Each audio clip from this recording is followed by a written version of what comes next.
Dans la tranchée, en fait, on a réalisé des premiers terrassements. Les terrassements, ils sont progressifs parce que on est en situation de surveillance archéologique. De ce fait, on a besoin de sonder chacune des fosses qui accueillera plus tard les futurs arbres.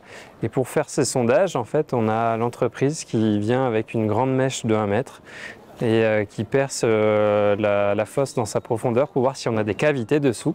Ce qu'on appelle le sondage au fleuret. Hein. Oui, tout à fait. Et là, comme on peut le voir sur cette fosse, on voit qu'il y a comme une faille et on devine qu'il y a peut-être une cavité dessous.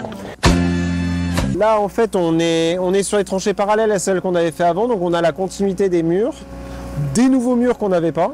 Donc on voit qu'on a un mur là nord-sud.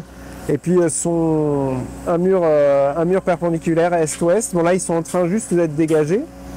On a des séries de murs après plus loin et donc voilà, à partir de là on va essayer de les phaser entre eux, savoir quels sont les plus anciens et puis essayer de les recaler par rapport au plan ancien et comprendre où est-ce qu'on est et puis à quelle période on est. Dans le cadre justement des suivis de travaux, c'est que des toutes petites fenêtres, donc à chaque fois c'est des petites informations, mais en les couplant on arrive des fois à avoir des choses assez intéressantes. En l'occurrence on est sur des périodes assez récentes parce qu'on ne descend pas assez profondément pour voir les niveaux médiévaux.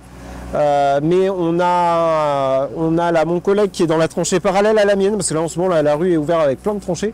Mon collègue qui est dans la tranchée parallèle à la mienne, il vient de fouiller des niveaux où le mobilier fait tout plutôt 17 ou 18e. Donc on est sur des périodes d'époque moderne sans doute.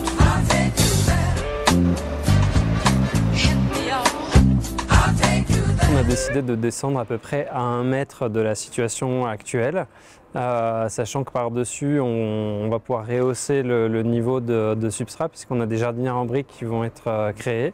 Donc en tout, on va avoir des arbres en CP qui auront une fosse d'1,50 m de profondeur à peu près. L'objectif de la désimperméabilisation de ce site-là, il est super important.